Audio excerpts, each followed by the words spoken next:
This segment of the news is brought to you by Sun Oil Limited.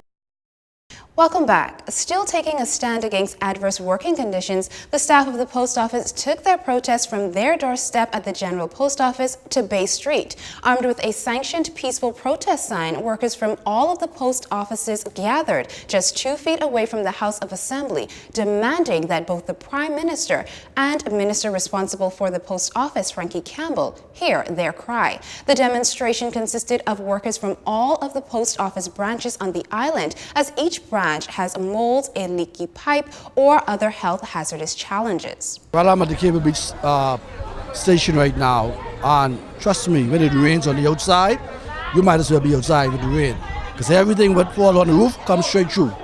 Besides, we have molding and everything like that. The other day when the current cut off, it was raining. We couldn't even walk to get the people mails, because the floor was full of water. All of the garbage bins, we had to take the plastic bags out of the garbage bins just to catch the water. Our little kitchen where our microwave is, we have to take a pot over that or something to try to catch the water. So, I mean, hey, we want to go back to work, you know. We go to work every morning and singing, you know what I'm saying? That's to show the government, like, yeah, this is no fun thing for us. We ain't like doing this, but we have no choice in the matter. We come to work with the intention of doing our work. You know, we want to do our work, and it's very difficult working in the conditions that we are working under. Also, we are not working the hours we ought to work because of the condition of the post office, and it's really setting us back. Right now, my desk I have a lot of work to do, but I cannot get to complete my work because the short hours, and it's due to the fact that the post office is in such a terrible condition. So we out here demonstrating, hoping that they can do something quickly to get us back, because the public is suffering. Bottom line is we need to get out of the general post office, because it's making everybody sick, and we all know our health is top priority, and only you can do it. So we are asking you to get us out of there, please. Now, while passing, Member of Parliament Mark Humes stopped to hear their cry and received the full brunt of the fury from the dissatisfied crowd. Humes offered advice from his time as union president at the University of the Bahamas, who also had a mold problem which caused health challenges. If it were you and that building was making you sick, would you go back in there?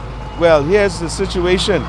CO, you know, there's several same issues. We had to go to work and get stuff done because we were serving the public. Now, I wouldn't recommend, I wouldn't recommend that situation, but that's up to the individual. If you have a right to say, the place is making me sick, and you could verify that, then that's your right to. Well, again, it's the same thing with us at COB. We asked our membership because we said that, there was mold in the place, but the only way we can verify that and say that this was making them sick, we asked our memberships to go and get the verification from the medical verifications. So what I'm saying is, again, you have a minister, and it's sort of not my area. I don't want to speak too much on his area, but what I'm saying is just sort of work with your minister. I think, and you know how I did it at CUB, I think there are better ways to work through situations. Hume said he thinks this is a work-through situation and encouraged the crowd to sit, push, and work through the issue with their minister. Now, the minister responsible, Frankie Campbell, did address the issue in the House of Assembly, reiterating the fact that the AC will be fixed soon, and does not take issue with the fact that 17 islands will not get their mailbag this week because of the protests. While I'm not pleased at where they are now, I am pleased to report that as a result of efforts that have been made, that there is relief coming in the shortest possible time. Now, a freak accident leaves a Grand Bahama man dead. What we can tell you is that the 23-year-old Frobisher Drive resident was at a business on Queens Highway after noon yesterday when an accident left him seriously injured. The young man died at the Rand Memorial Hospital a few hours later. Investigations are ongoing. And a police-involved shooting leaves one man seriously wounded, another in custody, and an illegal firearm off the streets. We understand officers were patrolling the Baltic and Benico Avenue Hillside Estate around 3 p.m. yesterday when they spotted a white Honda Civic at a stop. In the front seat was a wanted suspect. Reports are that as officers were about to search the man, the driver reached under his seat and pulled out a firearm. Fearful, the officers shot the driver. In the process, they recovered a black Taurus 9mm pistol with 7 rounds of ammunition. At last report, the gunman was in hospital in serious condition under heavy police guard. As for the wanted suspect, well, he was taken into custody.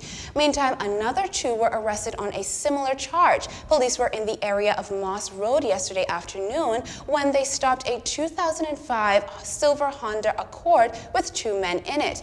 A search of the vehicle reveals a black Austria Glock 9mm pistol containing a magazine and 6 rounds of ammunition. Our final stories is up next. This segment of the news has been brought to you by Sun Oil Limited.